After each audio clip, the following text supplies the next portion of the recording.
নমস্কার বন্ধুরা, আজকে আমাদের আলোচ্য বিষয় মোহাম্মদ বিন তুগলক। একটু ইতিহাসে চলে গেলাম। ইতিহাসের পাতায় মোহাম্মদ বিন তুগলক, যাকে আমরা পাগলা রাজা বলেও জানি, তার জীবন কাহিনী নিয়ে সংক্ষিপ্ত আলোচনা রাখছি। ভিডিওটি প্লিজ স্কিপ না করে পুরোটা দেখুন এন্ড পর্যন্ত, এবং যদি ভালো লেগে থাকে তাহলে অবশ্যই লাইক, কমেন্ট এবং সাবস্ক্রাইব করে দেবেন। গিয়াসউদ্দিন তুগলকের মৃত্যুর পর তার পুত্র জুনা খাঁ মোহাম্মদ বিন তুগলক নাম ধারণ করে দিল্লির সিংহাসনে আরোহণ করেন। অসাধারণ মৌলিকত্ব ও সৃজন শক্তির অধিকারী মোহাম্মদ বিন তুগলক ছিলেন এক অদ্ভুত চরিত্রের মানুষ। পাণ্ডিত্য, চারিত্রিক দৃঢ়তা ও উচ্চ ভাবাদর্শে ভারত ইতিহাসের মধ্যযুগে কোনো সুলতানই তার সমকক্ষ ছিলেন না। ঐতিহাসিক লেনপুলের মতে তার ধ্যান ধারণা ও আদর্শ ছিল যুগের চেয়ে অগ্রণী। জ্ঞানের বিভিন্ন শাখায় তার অবাধ বিচরণ ছিল। বীর যোদ্ধা, সুদক্ষ শাসক, বুদ্ধিমান, দানশীল, ধর্মনিরপেক্ষ, উদার হৃদয় নরপতি হিসেবে তিনি সুপরিচিত ছিলেন। তার ব্যক্তিগত জীবন ছিল সমকালীন সর্বপ্রকার কলুষতা মুক্ত। বিবিধ উন্নত গুণাবলীর অধিকারী হয়েও কেবলমাত্র ধৈর্যহীনতা, অস্থির চিত্ততা ও অদূরদর্শিতার জন্য তিনি নিষ্ঠুর, রক্তপিপাসু, এমনকি উন্মাদ হিসেবে অভিহিত হয়েছেন। প্রজাদের মঙ্গলের জন্য তিনি যেসব পরিকল্পনা গ্রহণ করেন তার পেছনে যথেষ্ট যুক্তি থাকলেও ধৈর্যহীনতা ও বাস্তব বুদ্ধির অভাবে তা ব্যর্থ হয়ে প্রজাপীড়নের কারণে রূপান্তরিত হয়। সিংহাসনে আরোহণের পরে মোহাম্মদ বিন তুগলক শাসন ব্যবস্থায় কিছু নতুন পরীক্ষা নিরীক্ষা শুরু করেন। এ সম্পর্কে তার রাজস্ব সংক্রান্ত সংস্কার অতি গুরুত্বপূর্ণ। রাজস্ব ব্যবস্থার উন্নতির জন্য তিনি সাম্রাজ্যের আয় ব্যয়ের হিসাব সংরক্ষণের ব্যবস্থা করেন।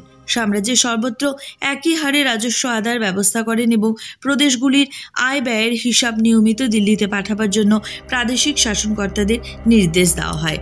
সাম্রাজ্যের আয় বৃদ্ধির উদ্দেশ্যে তিনি গঙ্গা যমুনার দোয়াব অঞ্চলে রাজস্বের হার বহুগুণ বৃদ্ধি করেন।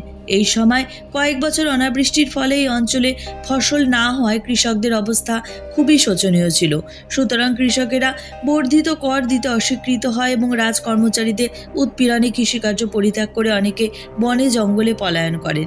এর ফলে কৃষিকার্য বন্ধ হয় এবং দেশে দুর্ভিক্ষ দেখা দেয়। শেষে কৃষকদের প্রকৃত অবস্থা জানার পর তাদের দুর্দশা লাঘবের জন্য সুলতান তাদের অন্ন, অর্থ ও বীজ, কৃষি ঋণ দান, রাজস্ব হ্রাস ও জলসেচ প্রভৃতির ব্যবস্থা করেন। কৃষির উন্নতি ও পতিত জমি পুনরুদ্ধারের জন্য তিনি আমির-ই-কোহি নামে এক কৃষি বিভাগের পত্তন করেন।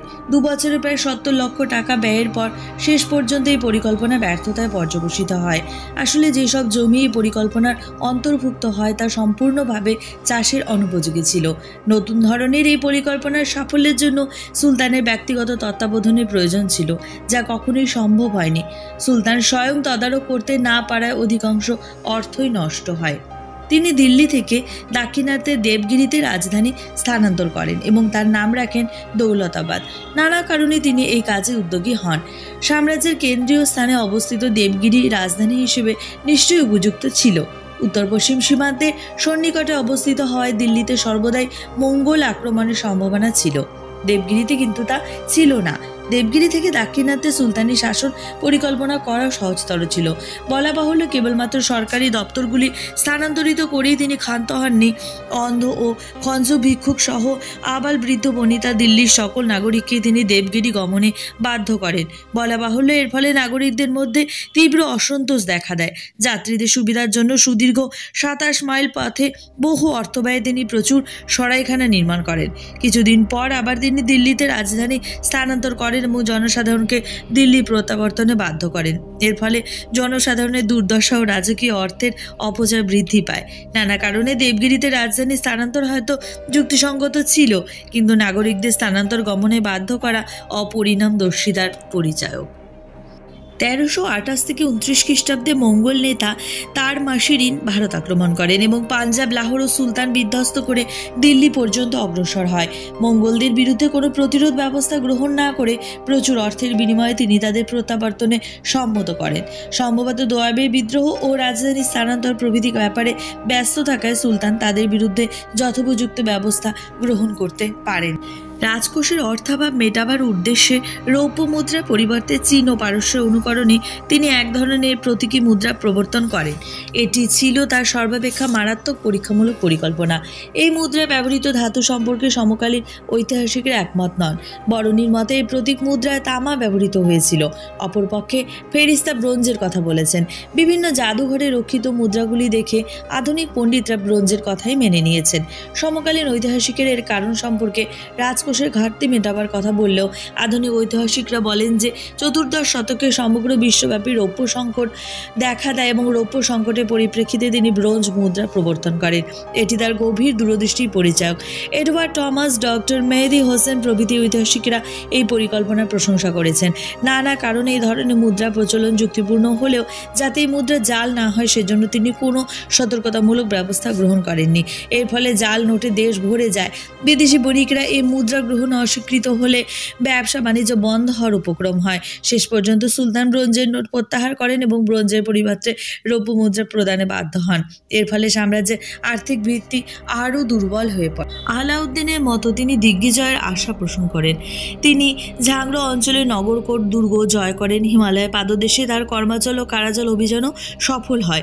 খোরাসান ও ইরাক জয়ের উদ্দেশ্যে 3,70,000 টাকার সৈন্যের এক বাহিনী গঠন করে 1 বছর ধরে তিনি তাদের পোষণ করেন। শেষ পর্যন্ত প্রভূত অর্থ অপচয় করে এই পরিকল্পনা পরিত্যক্ত হয়।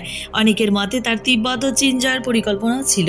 অত্যাচার, অর্থ ব্যয় ও সুলতানের অদূরদর্শিতা কার্যকলাপের ফলে সবার দেবগিরি, লাহোর, অযোধ্যা, বাংলাদেশ, গুজরাট, মুলতান প্রভৃতি স্থানে একের পর এক বিদ্রোহ দেখা দেয়। বিদ্রোহ দমনের জন্য স্বয়ং সুলতানকেই ঝড়ের মতো এক স্থান থেকে অন্যত্র ছুটে বেড়াতে হয়। বাংলাদেশ ও দক্ষিণ ভারত তার হস্তচ্যুত হয়। উত্তর ভারত তার কর্তৃত্ব দুর্বল হয়ে পড়ে এবং দাক্ষিণাত্যে সুলতানি শাসনের ধ্বংসস্তূপের ওপর বিজয়নগর ও বাহমনি রাজ্যের উত্থান ঘটে।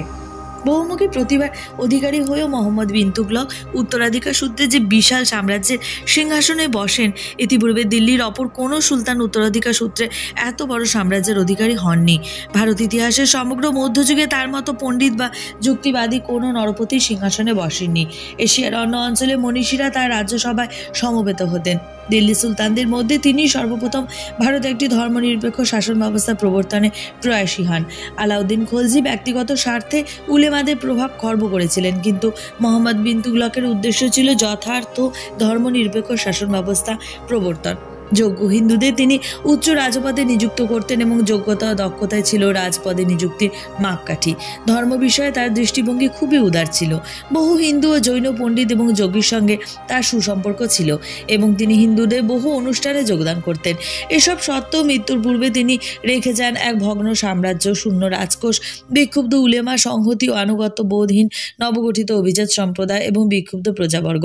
বাদায়নে বলেছেন যে তার মৃত্যুতে তিনি প্রজাবর্গের হাত থেকে মুক্তি পান এবং প্রজাবর্গও তার হাত থেকে মুক্তি পায়। তার আমলেই তিনি দিল্লি সুলতানির উন্নতির চরম শিখরে উপনীত হয় এবং তার আমলেই সাম্রাজ্যের ভাঙনের সূত্রপাত ঘটে। তার কার্যাবলী ও পরিকল্পনার জন্য সমকালীন ও পরবর্তীকালে ঐতিহাসিকগণ কর্তৃক তিনি সমালোচিত হয়েছেন। বরণী, নিজামুদ্দিন, বদায়নী, ফেরিস্তা এবং আধুনিক ঐতিহাসিক এলফিন স্টোন তার কার্যাবলী সমালোচনা করেছেন। এমনকি তারা তাকে অবাস্তচিত, উন্মাদ প্রভৃতি অবিদ্যায় ভূষিত করতেও কুণ্ঠিত হননি। ডক্টর ঈশ্বরপ্রসাদ তার মতে প্রত্যেকটি তার পরিকল্পনা যুক্তিযুক্ত ছিল, কিন্তু কেবলমাত্র ধৈর্যহীনতা, বাস্তব বুদ্ধির অভাব এবং ত্রুটিপূর্ণ প্রয়োগ পদ্ধতির ফলে তার পরিকল্পনাগুলি ব্যর্থতায় পর্যবসিত হয়। শস্য শ্যামল দোয়াব অঞ্চলে রাজস্ব বৃদ্ধি যুক্তিপূর্ণ ছিল, কিন্তু বর্ধিত রাজস্ব নির্ধারণের সময়টি যুক্তিপূর্ণ ছিল না।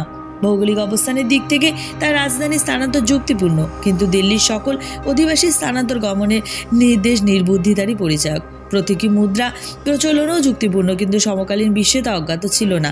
কিন্তু মুদ্রা জাল হওয়া সম্পর্কে তার অসতর্কতারই তার ব্যর্থতার কারণ। ঐতিহাসিক লেনপুল বলেন যে শুভ উদ্দেশ্য এবং উচ্চ আদর্শ থাকা সত্ত্বেও চিত্তে স্থৈর্য ও মাত্রাবোধের অভাবে মোহাম্মদ বিন তুগলকের জীবন এক মহান ব্যর্থতায় পর্যবসিত হয়।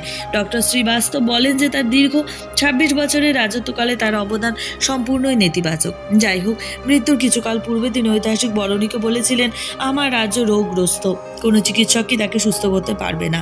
ঐতিহাসিক ডক্টর রমেশচন্দ্র মজুমদারের মতে তার চরিত্র কর্মপ্রণালী বহুলাংশে দিল্লি সুলতানি পতনকে ত্বরান্বিত করে।